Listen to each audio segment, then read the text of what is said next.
Us, Us. everyone. Welcome back to the Kyokushin Shuffle. Forever the student. Trust everyone's well. Thanks for everyone's patience. Been a hectic couple of weeks at my end, moving home and all the above. But thanks for everyone's support and love. Hey, got a real cool guest as always. Been trying to get this guest on for a while. Even when we first started it, reached out to Archie but everyone's busy and really wanted to get him back because there's a lot to talk about. We've got a better connection, I guess, these days with another activity we do, which we'll share. But Senpai Archie, Michael Archer, how are you, mate? Big us to you. Us, he's going. Yeah, good, Pat. Finally, good to sit down and have a chat. I guess Yeah, it's probably been a long time coming. it has. It has. It has. It's one of those things, I guess, in martial arts. Yeah. Yeah, you will always have that connection. I guess it's deep in the karate roots. So, but yeah, it's Well, great to see, be. that was the cool bit with our, I guess, friendship and relationship of late. We've known each other in through the ranks and through the Sure. tournaments and all that stuff. But again, we always went through this group, that group, and ebbed and flowed. And then Yep. before you know Yep. it, it's 24 years for me. How many years have you been? I guess you did Kyokushin for a long time, but in the Well, arts, how long? I guess if we go back, I started in 1999, so Yeah, right. it's actually been quite a journey. Yeah, yeah. As you know, it's through trials and tribulations, but Yeah. and we're still here. We're still doing martial arts, and Yeah, it's good. we'll get to how we're connecting closer a bit later on, but you know 100%. the key of it, the key to obviously knowing you was through our Kyokushin days, and Yep. so where did you start training? Who was your Shian or sensei when you Yeah, first? I originally was training under Paul Cooper at the Illawarra Dojo. Right? Which is now obviously, which has actually ceased operation, which is actually quite sad because it's, the guys are doing great things down there. Yeah, And I still have contact with a few of the guys there. But yeah, originally back in the day, I was actually into weightlifting a lot, and I kept driving past the dojo, and it was actually a friend of mine who eventually joined later. But yeah, we kept driving past and sort of in and out of some bad crowds and whatnot. And I thought, you know what, I need to do something. And I was just drawn to the place because it was close to home. Luckily, it wasn't anything else, but the direction led yeah, me into Kyokushin. And look, I was welcomed with open arms. I think after the first session, I was hooked then, and yeah. then I started. But yeah, it was under Paul Cooper and Charlie Roster. Yeah, right. So Illawarra was obviously Illawarra for those is below. It's New South Wales, but below Sydney. Yeah, Am I south right? of Yeah, Sydney. yeah. Yeah, about an hour south of Sydney. Yeah, south of Sydney. So, Yeah, you venture into the Kyokushin, I guess, stable, and then what? I mean, because your pedigree in martial arts over the last, which I look yep, forward to talking to. But prior for to all sure. that, was it just, all right, I'm going to train, I'm going to get going, I like were you liking the full contact side of things, or were you just loving the Yeah, training side of yeah, and things? actually, I sort of took to it with open arms. Yeah, I needed to do a martial art, as we all find out, Pat, when we're young, we don't really know how to fight. yeah, I find that when you're trained and when people are trained, they're the less likely to engage yeah, yeah, yeah, in anything on the streets yeah, or things like that, right? So I needed some guidance too. Growing up, I never really had that, there's no just disrespect to family members, but everyone's got their own sure, story. yep, Never really had that figure okay, that was hard and solid okay, um, to yep, growing up. Look, I found some solace in Kyokushin because it molded me, yep. and I always go back to the roots. And I had an interesting chat with Mark Castanini about it a Oh yeah, long time ago. It sort of molds you into the person that you are, where it's trials and tribulations. That just deep in the Kyokushin roots can actually help you just yeah. in life in general, right? So I feel that the Kyokushin um, set me up, Oh, set me good. up, That's that's which good. is really, really good. So That's good you bring that up again, and if you in gesturing to Hammer, because Hammer, that's where our dojo is obviously, and I've known Hammer for a long time. correct. So, but again, the effect that it had on a Hammer and the effect that it's had on Yes. so many other influential figures in the arts. And I say arts now because everyone will start to get a grasp of Archie's, journey, which is really cool. But so, yeah, Kyokushin starts setting you up. You end up getting into, the black belt rank. How did that all go? And how did you approach all that? Yeah, it was good. It was good. It was actually funny. I might go back just slightly, Yeah. Pat. It was actually my first ring karate. It's a funny story for the guys. It's probably a story that you'd probably end up quitting if it was anyone else. But well, it's just a funny story. Yeah.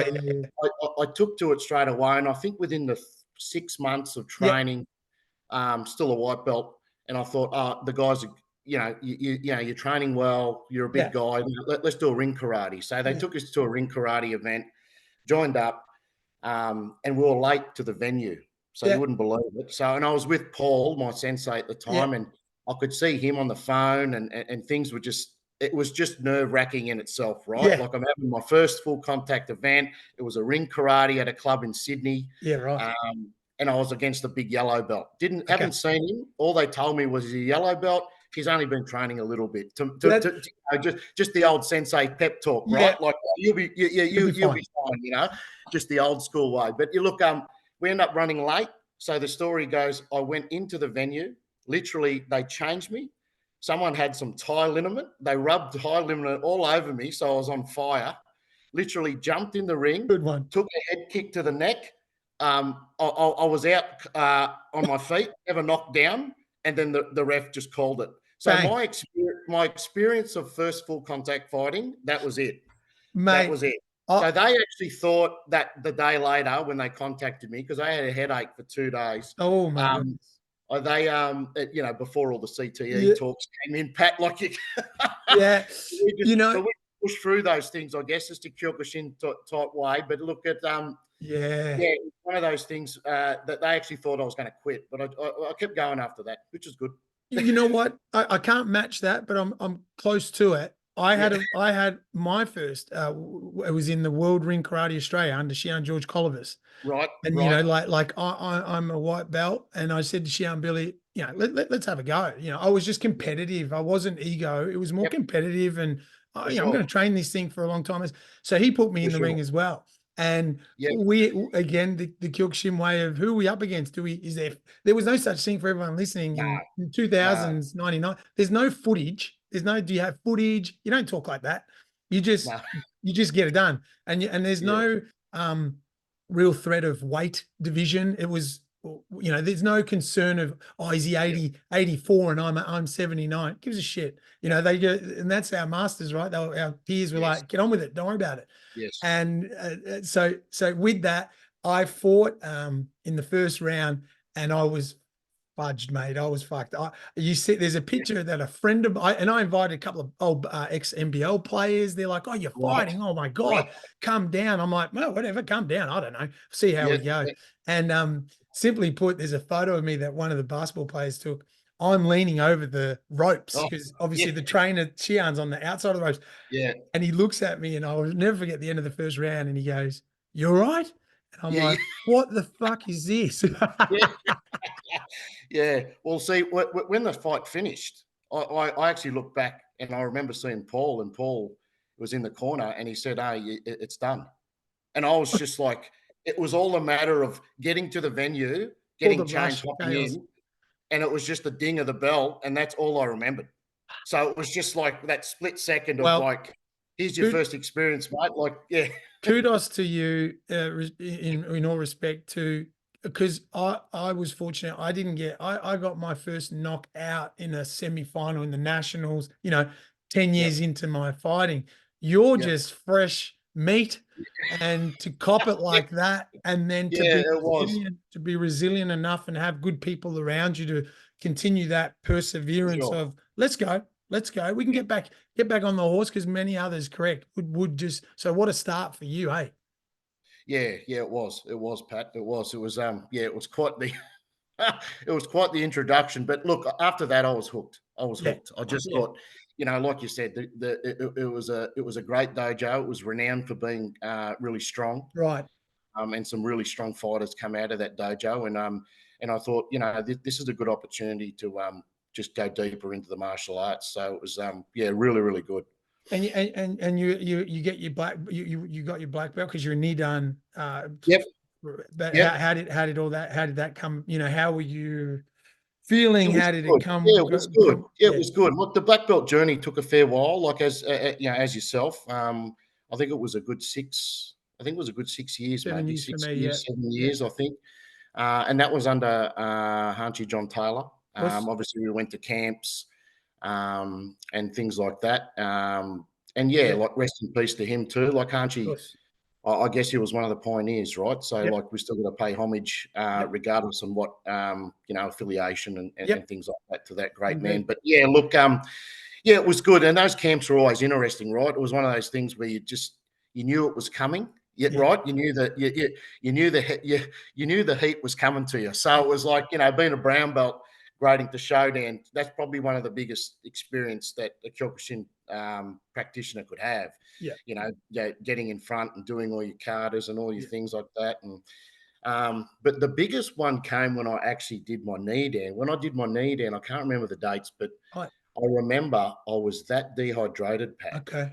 I was just cooked, like Yeah, absolutely yeah. cooked. And, it's one of those things. I think it's changed now to a certain degree with hydration Yes. and things like that. Like everything's sort of. But back in our time when Yeah, we were in that era, yeah, there was none of that. Like, oh, you're thirsty? No, no, yeah, no, you're good.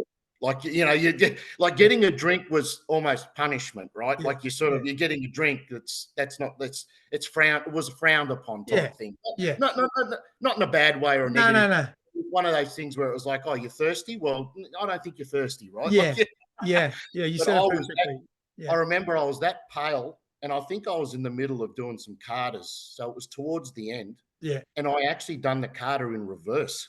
So Shit. I was that dehydrated. I've done it in reverse, but they made me do it again. They knew that I knew what I was doing, but Yeah, I was just that incoherent. And then the fighting, I actually don't remember most of the fights because it was one of mate. those things. You yourself, you've done some great feats yourself. So, and I guess your body is just going right. Yeah. Your body's going, so your mind's trying to carry. It's cool you bring that up because you would have been roughly when you went for Nido, were you late 20s, early 30s around there? Yeah, it would have been 30s. Yeah, And I yeah, say it would have that been in the because 30s. I bring that up because I was similar, and Yeah. obviously that's our journey together. But Yes. I bring that up because it's going to lead to certain things in a minute, listeners. Now, with Michael bringing that up, um, you got to appreciate, and this is why we have these chats to hear these things. Now, I've known you for a long time. I've never For sure. obviously heard you bring these things up, and For sure. what triggers it is we're in our quite prime. In Kyokushin as a fighter, you have Xian Judd would say to me, you're good till 36. Yeah. If you're in your prime of fighting and training towards a Nidan and you're with good pedigree, you've Sure. got a good, nice chapter there till about Yeah. 36. And I was 26 when he told me that in Yeah. Japan, right? And I'm like, 10 more years of this? You're Yeah. kidding yourself, right? Now he's obviously what is he? He's nearly 10 years older than me. I'm Yes. 43, so he's Yeah. now. Yeah. My point is, you're a strong you're a strong bugger still, but back then you would have been fit, strong, Yes. competing, Yeah. tournament, international tournament, all these things would have Sure. been at your element. Yet the grading of a Nidan still, and gradings of that level still zaps you, still takes you to that level. And I think we don't appreciate enough. And we as in everyone in Kyokushin, everyone. And those that are non-Kyokushin that listen go, I hear it's tough. I hear it's hard. And it's like, no, you don't understand. This Yeah. shit can go off the chain pretty quickly. Yeah. It can veer off because within 3 hours you are dehydrated, and then you're starting to figure out what your name is. And then they start challenging you. They, as in your sensei, start challenging you and putting a knee down. Now, I'm going to bring something up here because I've Yep. wanted to bring it up with you as well. Now, I'm not trying to jump too much here, No. but what I'm alluding to with this Nidan level, I'm putting that after.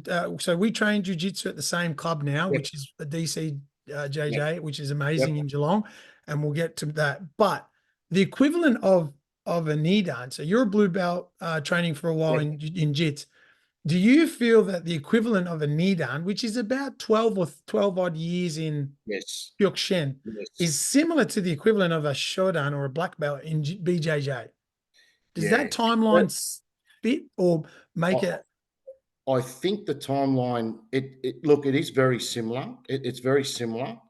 Um, Obviously, two different martial arts, but I still believe Yeah, the hardness and the toughness to to stick it out for that long, right? yeah, Like 'cause gotcha. it's a longevity thing. I think that where it, you got to have it's more. I don't think it's a motivation. I think it's a discipline. It's a Gotcha. discipline to keep going, even though you may you may be. I shouldn't say the word crap, but you may No, be. no. You sort of maybe taking it's the long road, right? And that's Yes. the long road. I think that's what we're trying to get to, Pat. Like Yes. you have to take the long road, Great and point. and I think it's the hard road. I think Yeah. I'll always believe it. I'm trying to instill that in my kids now, but it's the tougher the road that you take, Gotcha. I think more resilient you're going to be later on Spot down on. the track. So I Yeah. feel like even with us, Pat, in our age, and I know we'll touch on it later, like you said, but Yeah. feel like as a mature age, you're just there. You're going to be there. You're going to be there like furniture. Yep. It's just going to be time. Gotcha. Yeah, yeah, yeah. Yeah. And Gonna, I brought that up because of you nailed it. Like it's the resilience and the discipline of the journey. And I was just comparing, I guess, the longevity, the you yeah, know, the way Kyokushin, because we go into our dojo to get to nidans and sundans, and it's just automatic. 2, 3 times a week, two, three yeah, times a week, 2, 3 times a week. yeah, And then again, the same with another style, which yes, you've had immense, experience with others. You yeah, start to just go, yeah, this has been embedded in you. It's been embedded in you, and guys like me yeah, that go, "Well, whatever. yeah, Let's keep going. yeah, Whatever. Oh, this takes time. Yeah, good. Don't give a yeah, shit. yeah. And I thank that to Kyokushin. Oh, 100%. Because I feel like when it gets tough, and you can see already, and I've seen it already just in time with the jiu-jitsu journey, a lot of people just drop out. Sure. They just constantly drop out, and you see Yes. it because they either get and whether they say there's ego involved in it or not, there Sure. is. It's a natural thing. I think it gets crushed. Okay. If I believe when you're from a martial art background, Yes. and i.e., especially Kyokushin, I feel I've had my ego crushed Uh-huh. like for numerous times, and I feel like it's not about that no more. It's just being it's just been embedded in the journey, Yeah. and just taking that tough road, just taking that long road. Because Yeah. in the end, Pat, I'd rather go down in a blaze of glory than not go, and just Yeah. lay down and just say, "Yeah, I surrender." Right. Yeah. So it's Yeah. just, and you're the same. It's just Yeah. embedded in us. I think it's Yeah. part of that Kyokushin system that's been drilled into the system over the years, where it's the flight or flight scenario, Correct. and it's one of those things where we can engage it and we can disengage it, right? Like it's just one of those things. Like But funny enough, sorry, Pat, no, but no, go. Yeah, yeah, I'm yeah, on a bit of yeah. a tangent here, but No, I want it. I want it. I Yeah. had another fellow blue belt. He's been training for a long time, and he said to me not too long ago, he goes, "It's actually refreshing to know that when someone's going full tilt, when I was going full tilt on him, it was like a switch that I had that I could turn it off to." And it's not and this goes in, with the Kyokushin system back in the day when you flight or fight. Like I used to be a very slow starter in tournaments. Like Yeah, right. I've lost more than I've won. I was never engaged from the start where I could get that switch going, like just Okay. flick it. Okay. Um, Now I find later in life, I'm like, okay, well, and it's like yourself. I don't think we have to prove Yeah. that we can go hard all the time. I Okay. think I believe we know we have it. Yep. We can turn it on, but Yep. also we can turn it off. And Yeah. I think that's an important skill It is, to man. to have as well. Great And point. that reverts back to being disciplined. That's a great point. Great point. That you've triggered a lot of things in my head there because, again, in chatting to you, and that's why I was looking forward to it. We both in that demographic of age Yeah. group that have experienced the good and now are going through the phase of the journey of Yes, helping others and guiding others for and sure, talking to others and sharing this knowledge and for that sure. knowledge openly. And that segues me to, again, your Kyokushin journey got you to Yeah, a great point. And then what started happening after your Kyokushin journey there? Because there's a Yeah, lot that's so been going on. So where would you like to it start? has been. It has been. So yeah, like we'll definitely fit this in an hour. We probably could do two, Pat. I think. I But know. yeah, I know. look, during the Kyokushin time, like I sort of started holding some mitts, right, and just holding mitts for the guys in training and things like that. And this will lead on to just Yep. to the journey. And Yep. I just got hooked on holding mitts and became quite, you know, Good. quite happy to be a mitt holder. And I just had that skill. I started to get a bit of a skill happening. Obviously cross trained in Muay Thai, and that was under a coach, Danny Jones. He's still based in on the south coast of New South Wales there in Nice. Wollongong, and under a coach named Brett Harriott as well. So I pay homage to those two guys Good too. one. Good They one. helped me in the Muay Thai when I started doing it, and never really was interested in fighting at the time. Okay. Like I've only had the one, which wasn't successful, but it's just, Got in but there, I mate. just had the knack. I Got think I in there. just had to walk the walk and experience it, right? Nice. Because I was involved that much and working with high level Muay Thai fighters. I was caught in that thing where I was like, oh, the old guy's got to have a crack. So I thought, oh, I'll have a crack. Good for you. But the skill in the mitt holding was something that I had. Yep. And look, obviously won't go into the nitty gritty of it, but obviously I had the skill. It took me to a lot of places, which was great. And like I said, I always pay homage to Mark Castanini because he was the first guy that got me really hooked onto the Did he? into the Muay Thai stuff when I actually took a trip on one of his camps. I see. Oh, wow. This is going back a while now. This is Yeah. way back. So spent some time with Hammer, and it sort of got me into that. Like, oh, well, I'm going to be a pad guy.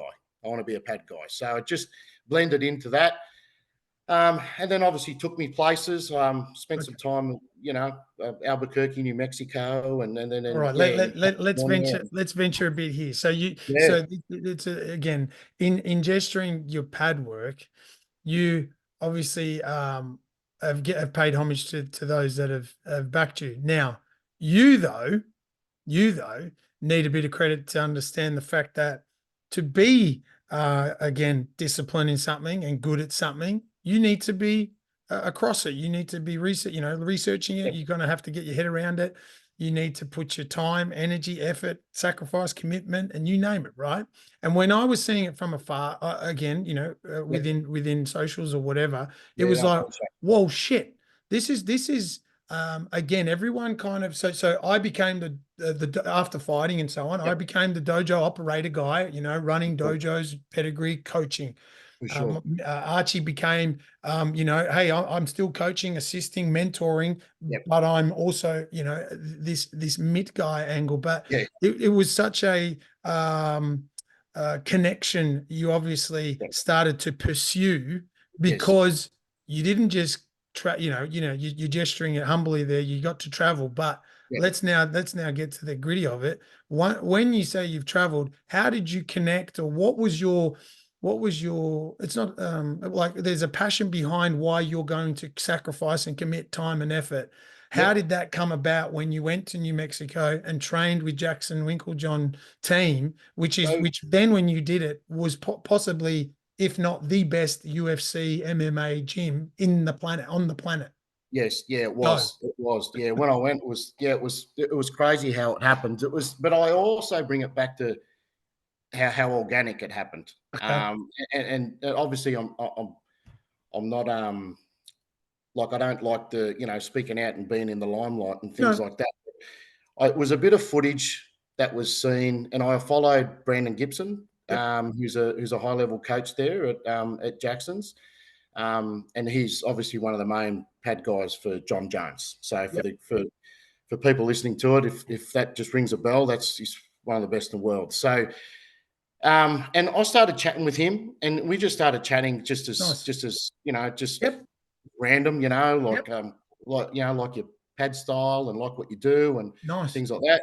And I was pretty chuffed by it, right? So I just Yeah. was contacting Brandon back, just saying, look, man, that's legendary. Like, Yeah. Yeah. it's just me here Yep.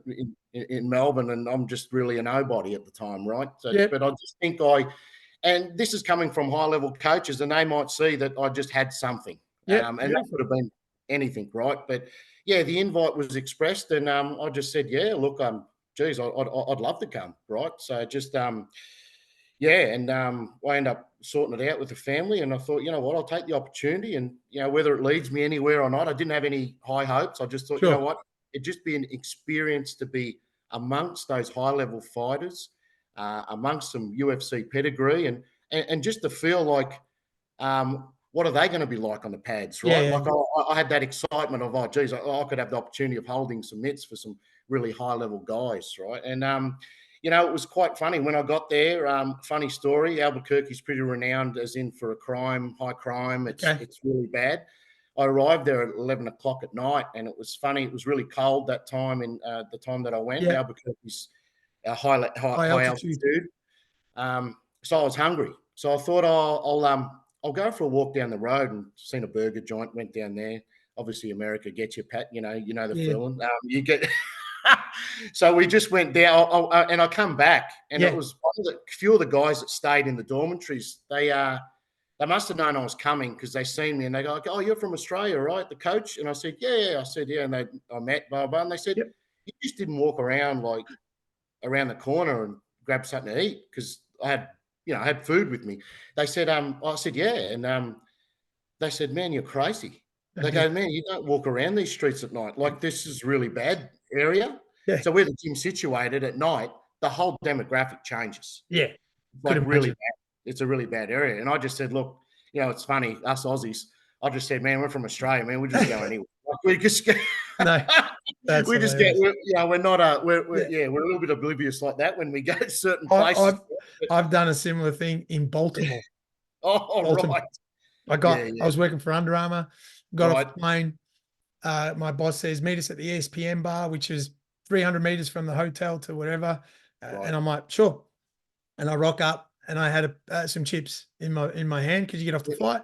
And he's like, what are you doing? And I said, what's up? And I had the same situation. It's like, yeah, this is Baltimore. What are you doing? And yeah, but anyway, yeah, I that's know, that's funny. right. That's funny. It is a funny one. So you initiated yourself. How did it feel, or what was the feeling, or what was going on when you're like, right, am I clocking on here at 8 a.m.? Yeah, Holly Holm walks in, John Jones walks in, all these goats are starting to yeah. stroll in. What does Yeah, Archie end up doing? How does this work? I was pretty starstruck the next morning. Obviously staying there, I was pretty starstruck. Sort of getting started, but they put me to work straight away. Nice. Brandon was like, "You're here now, coach. Let's go." So it was just like, grab your mitts. Yep. I actually packed my own mitts, which was great, which I ended up leaving there to one of the coaches anyway, which Oh, was good on good. you. But then, yeah, I went to work straight away. So the first fighters I worked with were like Ray Borg, who's ex UFC Yep. now, but he was a hot property Yep. back in the day, and obviously fought Demetrius Johnson, but Yep. Demetrius used him as a highlight Got reel him. for that arm bar off the cage, and Yeah. then yeah, look, I've Landon Venata, who's another one as well. Worked pretty close with him. There's a lot of names that were there, but look, Holly, I didn't work with Holly, I didn't work with John Jones, but they were all there. Yeah. They Yeah. were Yeah. all there, and you know, the encouragement, even meeting them and getting the vibe, they were so welcoming. That's Like great. these are celebrities in their own right. Yeah. Um, John Jones, it was funny story about John Jones. We when we finished training one time, we went to dinner. Yep. Brandon took me along to dinner with him, and I was shadow sparring him in the car park. Right, like it's these sorts of things that you would love as a fan on footage and have a video of, Yeah. Yeah. Yeah. for some memorabilia or whatever it may be. But these are the things that happened, and they happened organically. And I thought, Yeah. you know what, that to me is a special moment in time that Yeah. that you can share, and you don't have to share it I get to you. the world. Yeah. But it was one of those things where John was really, really good, and I was spewing because towards the end there, they actually invited me back, and this was before John Jones was going into camp, so I could have only imagined Okay. um, the like the level or the Yeah. I could have been dragged into that Yeah. into that system. And look, I credit to Brandon, because Brandon was, he was open arms. He's like, come on in, and it No. would have been great. Like, And I think what stood out to them the most was that I could hold kicks really well, Pat. And I Okay. think they just loved the fact that I could hold kicks and just stand there Right. like a log and take these kicks. Because Right. Brandon, I remember at dinner, said to John, "You've got to get on the pads with Coach Archie, because he'll hold your kicks until you can't kick no more." And I remember John Jones saying, he looked at me and he goes, "Right on." He's like, "Right on." Yeah, You know, cool. like, and I'm just like, and I'm sort of like, I was gutted, but look, that's life. I had to go. It was like 3 days before I had to fly out. So unfortunately, one of those moments in time where things could have changed, or, things. Yeah. Look, it is what it is, like we had that moment. And, I So was, what happens after that? You fly back home, you're buzzing, you're peaking, you're probably what does the you've got a career, you've got family, you got a yeah, wife, and I that's bring right. these things up to share with everyone to appreciate and understand, that it's not just, oh yeah, I'm just cruising around. No, you're not. You've Yeah, got shit going on everywhere. that's right. Yeah, that's right. When you always come home from things like that, Pat, you put things into perspective then, right? When you come home, it's always nice to feel that, like, oh, okay, you can get caught up in a Yeah. bit of the journey. And look, I did at times, Yeah. I must say. And even getting to ride along with an Australian fighter of being local here in Melbourne, right, and working as a striking coach, and going along with the UFC ride and things like that. But like you said, and like what you're probably hinting on getting to, is just the fact that it's a good ride, but you also need to have that balance back home as well. And I was finding that the balance was not balanced. It Okay. was sort of more, I'm pushing myself and giving myself Okay. too much time Okay. to Yeah. the craft. And look, I know that there's some sacrifices there that were made, but I feel like some of those sacrifices you'll never get back. Yeah. Uh, Yeah. Yeah. Yeah. and that's where I feel like now it's, going along the journey, I feel like the balance is created a bit more. Nice. Like Well, it's a bit balance. yeah, you get that what's the word, like that one off, or these one Yes. of a kind situations. No one Yeah. else can understand what you're feeling or what you're going through. No Yeah. one. You can't Yeah. mate, and I say no one again, within the Yeah. circles that you're Of in, course. they're Of not course. gonna they're not gonna comprehend how your brain is going, shit, Yeah. this could go this way, this could go that way. Oh, hi wife, hi kids. This could Yes. go this way, this could go, Yes. and then Yes. and that's probably one of the hardest things again in life with everyone that goes through these epic circles of life that make everyone go, well, fuck, who can I talk to about this? Who's going to understand? Yeah. Who can I relate this to? There's not Yeah. that many. And in the martial arts circles, there's people then giving you the kudos of wow, wow, wow, wow, and then everyone has to go their ways. Yes. You know, Yes. Yeah, that's right. Yeah, that's right. That's right. And look, it was a good ride, like with the whole UFC thing. And look, it was good because I met some really good people. of course. And that led on to having the connection with the guys who formerly RVCA now, but Yep. obviously Pat Tenore and the crew there in California, which was great, and I still keep in contact with Pat Yep. and all those guys, like it's great. Like it's one of those things, Pat, it's good that I experienced, Yeah. that side of the fence. But they take it for who you are. If you're a good person, Yeah. I Right. feel like that good person, you don't have to have a title or a statue behind you to carry Yeah. yourself on. They're Yeah. just going to remember me as oh, that's Archie from Australia. He's a good dude. Yeah, yeah, yeah. You segued there to the Revuka crew. How did that again interest you? That would have come through contacts and connections, Yes, it was. but Yeah, you get there and again the itch comes back, or the itch was it real does. again for a week, It 2 does. weeks. How did that go? Yeah, it does. It does. Especially like going over there and spending time with like a good friend of mine. He's a coach too. He's one of the main coaches of Mackenzie Dern and Jalen Turner. And he's in the same gym as Chito Vera, and Yeah. Luke Rockhold's there too, and And also having a connection with Jason Perillo as well, who was Yeah. Cheeto Vera's coach, and which was pretty sad last weekend. I was tough. thought he had a chance, Pat, but just, unfortunately, Sean's just too good on that outside. So, but look, it was a great experience there. You know, they look, once again, like Albuquerque, welcomed me with open arms. Especially Pat. Pat's one of those guys. They call him Robin Hood. He's just he's one of those guys that if you're a good person, he'll back you 110%. If you're there just to collect for social media and for stuff like that, they soon work out who's who. Okay. And you know, as yourself, you know, they that you'll get no support. You know, they'll be nice, but they'll just, you know. And look, once again, all those things happened organically, right? Like it's just one of those things, you know. Like, and obviously because I'm doing jiu-jitsu too, it was like a connection there as well. Like they loved it, and it was great. Like, and, you know, and I spent some time with some jiu-jitsu legends too, which were the Mendez brothers at Art of Jiu-Jitsu as well, and they're amazing, man. Like they're next level. Let's skip to, so there's a couple of chapters again, respectfully, in under an hour. We're just working here with Archie. So he's given us his Kyokushin side of things. He's given us some taste of the Mitt side of things. But then you just again teased us with your jit side of things, and that's a bit of the play that I like to come in now. So when I went for my Sundown in 17. I then had, again, I had the dojo, I had the setups, and then I was like, great, okay, now, we all know within the Kyokushin world, we have to slowly start to work our way into some cross training. It's evident.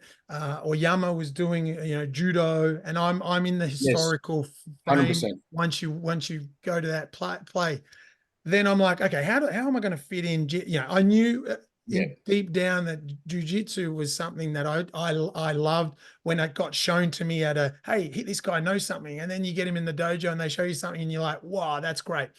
And that connection was always there with me because of martial arts, not because, I'm a Kyokushin fighter, I better know how to do it. No. I just love martial arts. I love the UFC. I talk shit to you with UFC. 100%. And I'm like, right, how am I going to slide this in? I'm a big fan of Kudo. You know, there's a connection with Kyokushin, Judo, BJ, and I'm like, Kudo's awesome. Love Kudo. So the Sundown happens, and then Maishian and Kyoshi Jimmy Phillips go, well, your next challenge is you're going to be due for a 50 man, and that. So I had that, and then COVID hit, and then we'll segue to timelines in a minute, and then. After that, I did my 50, and then I did it like a stamp of like, come on now, guys, that's it. You know, that's a good run for me. I'd like to now go into something else. Now, 100%. Fortunate with my work commitments, I get to train lunchtime. But I connected with you. I connected with John Donahue. John Donahue is a legend in jiu-jitsu here in Australia, and I'm fortunate to have known him. And he said, best to go to DC if you're living down near Geelong. And I went, DC? I said, hold on a sec. Hold on a sec. I said, right. Thank you, John. Thanks, coach. Take it easy. Then I remember, you know, because you know, in social media, and I'm like, hold on. There's a Kyokushin guy there as well. Hey man, are you at DC? Oh, mate, 100%. Mate, get down here. It's changed my life. For sure. For the better, you know, all the above. It has. And I went, you're on. You know, the brotherhood side of things. I went, I'm 100%. In. I haven't looked back. I've been I trained there. I started a year ago, 3 times a week, lunchtimes. Boom. Yes. And you know, we've bumped into each other and we've 100%. Had some fun. But where did the grab, and where did that hold you, and how did that come about for your side of things? So I used to dabble a little bit in jiu-jitsu. So when I say dabble, I was doing 1 day a week. Two good friends of mine, they're twins, they're black belts now. Wow. And at the time I was holding some mitts for Troy Resick, who was MMA fighter back in in the local scene, and had some good fights too. Like Troy did really well, and he's a black belt there under DC too. Yep. So I was dabbling in grappling, and I remember the twins always used to tell me, like, because I always used to hit them up for problems, right? And they're just like, well, you're training once every couple of weeks or Sure. once every 3 weeks. They said, you're not going to learn anything. You No. know, like, and I said, okay, because they shoot Yeah. from the hip. You know, they're very jiu-jitsu guys, and you know, they knew I was tied up with you know, at the time I was traveling with the UFC stuff. I was still holding mitts a fair bit, and you know, it was just all striking based, and I was dabbling because I was working with MMA guys, so I would dabble in it just to try and, you know, in my own mind work out some things too, and you know, all to do with striking based stuff. Yes. Right? Nice. But, Yeah, I understand. but yeah, obviously after the UFC thing finished up, I sort of had a sat down with Dan, and I've known Dan for quite a while. Okay. It's actually quite bizarre because probably the time I've known Dan, I'd probably be close to black belt, but it's just, you know, in jiu-jitsu. But look, we sat down and he had a good chat, and you know, apart from talking to my wife too, which is important, but yeah, obviously Dan actually said to me, he goes, it's time now that you do something for you. And when he mentioned that, I went away with it, and it was sort of thought, Pat, you know what? It is time. Like, I'm at that age now where it's time that, you know, I was close to, I was 40 odd, and then, you know, it was like, it's time to do something for me. Yep. So Yep. he just said, grab a gi. He goes, I don't want to know about anything else. He said, get a gi and just start. So then the next week I came in and then just started. So I thought, you know what, I'm going to do, I'll do 2 days this week, and then we'll build it up. And then we just slowly built it up, and now I'm up to, you know, 4. Sometimes I'll put a 5 in there, and that's not training, you know, back to back hard all the time. It's, you know, might be drilling or doing something like that. But I think the key aspect of that, Pat, the journey was me reverting back to walking into Kyokushin and doing something for me. Yeah. So that's It has, again, a similar story to my side of, you know, I love going to DCs because it's not my dojo. Yeah. You're not asked 1,000 questions. It's not my students. It's not my students. Yep. I'll get to the biggest one of all. It's not my class. You know, we got so many guns and champion instructors there that it's just like, I don't need to say shit. What am I going to fucking say? Right. Yeah, that's true. And the best of all, Arch, white belt. 100%. White belt, bro. Turn your brain off, Patty. Yes. With I gotta evolve this, evolve that with Kyokushin. You know, my day-to-day is evolve this, help them with that, do this. 100%. It goes, you know, the brain goes that way. I get 1 hour, 3 times a week, where that switch that you were talking about earlier, where it's like, oh, I don't need it. These guys don't know me. They don't give a shit. Yeah. And that white belt approach. And when I would speak to you about it, and, you know, you were like, how's it all going? I'm like, quite hard to comprehend on a text, but now in telling you, for sure, the what's the word? The fresh, I just think of fresh, the freshness that it gave my brain, it gives my brain. It's like it kind of, Goggins talks about the garage concept. David Goggins. The garage concept is, if you've got a garage and you've got shit everywhere in it, how are you going to fit something else in? A new challenge, a new journey, a new something. My garage, I'm OCD. My garage, my brain, my filing cabinet is what I call it, is crisp. Try me, you know, like in anything, try me. I'm fucking on. So to slide grappling BJJ into it, it has then given me that ease of, okay, let's go. Let's go. Now, the part I'm backing you with is, because of the connection with Kyokushin, though, I'm seeing so much fucking shit in uchiukes, gidambarais, hikate grab, kote, kake, kazushi. Fuck my life. Because it's been a year of, I said, the plan of this training is to broaden, yes, jits, whatever, but broaden the package of what Kyokushin has given us, and where it all lives. So Yes, it lives in there. And, it you does. know, the guys I train with at lunchtime, the Charlies and the Oh, Steps yeah. and Yeah, this, yeah. they're just nuggets. And Wow. I'm there Wow. going. So then bit by bit, my brain then has started to go Yeah. into this fresh, new release of terminology, Yes. technique, Yes. definition, and not just the Yep. same stuff. And I always revert back to that stuff too, Pat, because I find it's like you said, it's having that white belt mentality, Yep. I believe, and it doesn't matter through the ranks, and Yep. there's levels in the ranks, and there's and it's the same with Kyokushin, right? There's Yep. levels within the ranks. There's you can get your black belt, but there's probably another black belt that's Yep. a world champ, and this all he does is concentrate on fighting, so he's great at fighting. Yep. But that there's always different levels, but I always approach that way when I'm doing jiu-jitsu. I always approach that white belt mentality way. Like I'm like, okay, I might know a few things, but I'm like, I'll go to those people, and Yep. Dan will see me. He'll give me one little thing, Yep. and I'll start using. And in my mind, I'm like, okay, I'm gonna try and implement that one little thing for the next month. Yep. And it's just that, it's just that white belt mentality, right? Like that's what I find. It's yeah, I find it's a good mindset to have.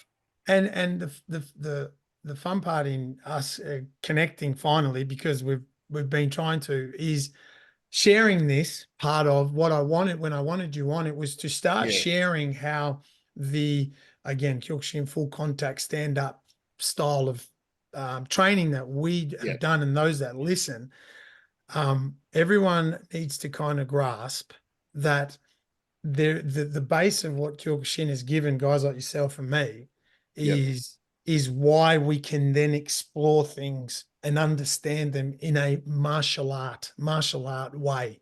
yes, That I hope that makes a bit of sense. Not just a yeah. sport No, it way does. or Yeah, just no, a it does. something I'm doing. No. Yes, It's, I didn't want to commit to jits until I knew full well how yeah, they would look at me going, dude, you can't just come in here once a week. Like we look at dudes when we would see them come yeah, into the dojo and you go, yeah, you yeah, think you think you're going to progress or grade? You can't just yeah, do that. You can't just come.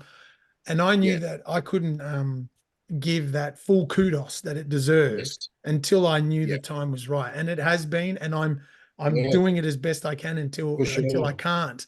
But Oh, definitely, you know, definitely, definitely, definitely. yeah. Yeah, The definitely. Yeah, no, the that part is what I want listeners to kind of go, okay, well, why would an Archie and a Pat now, they've got Nidan, Sundan, whatever in Kyokushin, but now yeah, they do this. There is, I think we're missing the piece in sharing that to the Kyokushin world. That it's yeah, that there are lads like us that have put in the fucking hard yards in the yes, Kyokushin journey. yes, Are still, you went to the camp not long ago to help out the team yes, in yeah, sharpening some of their yeah, stuff. which was great. Still got the love and passion and never forgetting the root side of it. No, That's the part I think gets missed when other people say, "Oh, I'm doing." In Kyokushin family go, "Oh, that's right. I'm training something else." We had to go through my masters and everyone that were like, Yes, stick to yes, this, and it was like, also, yes, that's right. That's right. now our generation is no doubt. There's no doubt. It's starting to, and I can see it firsthand in our dojo because I've got students that come up to me, whatever belt they are. Hey, Yes, I would still like to do this, still love this, still need yes, this, Kyokushin, need the etiquette, yes, discipline, ethos, Budu, but I want to know how to strangle someone. Yeah, go do, and I don't hesitate. I go do that. Go do that. And like you said, the number of dropouts that happen in whether it's full contact karate or BJJ, some come back or some just go, yeah, man. And it's like, what I'm happy about is that you had a crack, you tried it, you did it. that's I'm right. more happy about that. Do you need to do something? Do you need That's right. No, that's all right. I'll Pat, just do you want to pause to it? so what we were just saying to Yeah, Archie just had to answer the door. What I'm getting through here is this yes, circle that I see in you and that I get to see in the others in who we train with, is this yes. circle of how many years you've been training martial arts now? Oh, geez, long time since '99. Right. So more than half your life, right? Yeah, literally. Like it's Right. the same. It'd be the same with you. It's Yeah. exactly the same as you. So all this commitment, all We're this the same training, all age. this It's sacrifice, all these people you've met, all these challenges, and that you brought up earlier, you know, these trials and tribulations to an extent, yes. have all come from martial arts. Yeah. And this is why we need to speak to people like you. And more people need to, again, you don't put yourself in the spotlight like the way you said, but this is giving you the spotlight. This is why I love talking to people like this, because I would be talking to you like this if we were having a coffee at DC's or if we were 100%. chatting down the local. For sure. And it's great now that people have got an understanding of how your circle is continuing on and you're just going to continue on, eh? Yeah, 100%. And then, you know, hopefully become a BJJ black belt and start, you know, back to full circle again, like the teaching in the Kyokushin days. Hopefully I can teach the jiu-jitsu at some point, you know, and pass the knowledge back on, because I think that's the most important thing, right? That's what martial arts as a core is. I think you build your knowledge, but we share the knowledge. We're not there's no secrets. There's no like this is a secret power thing, and the mystique of it. We're doing the old death touch on blood sport. There's no secret. There's no secrets there. It's passing on to, you know, even like yourself, Pat. You know, it's just you know, we get together, we're passing knowledge. We're just passing knowledge to the next person, and you know, and just in the end, just being a good human. I think that's the key. Because I think that's the only thing people are going to remember you for anyway, in the end. Like, they're not going to remember you of your accolades and your trophies and what you've done and things like that. They're just going to go, okay, Pat's is a genuine guy, and Archie's a genuine guy, and that's that. Archie, mate, again, look at that, an hour done, an hour just on, if so. And again, crazy, we could have gone into all the details of all these people that you've met, but you've summed it up quite nicely for the chat that we've had here, that I always aim listeners for an hour. It's just due to time and everyone. And thank you for committing to this. I know it was ebbs and flows. Archie's got shift work. I've got different times. Yet we live within 20 meters of it. 20 minutes. Right? But thank you from me in bringing me to the DCJJ club. Sincerely, it's changed my life, and those people there that might be listening, a big uss to you all. But congrats to you on what you've done thus far, and don't shy away from it. You have so much to share and so much to offer. That's why I tried to get you on maybe 2 or 3 years ago to progress with this. So I know. Yeah, but I think the timing was right now, Pat. I think the stars aligned. So it was it was good. Big uss to you, Archie. Also, everyone, thanks so much for listening. Take care, everyone. Big uss. Keep training hard.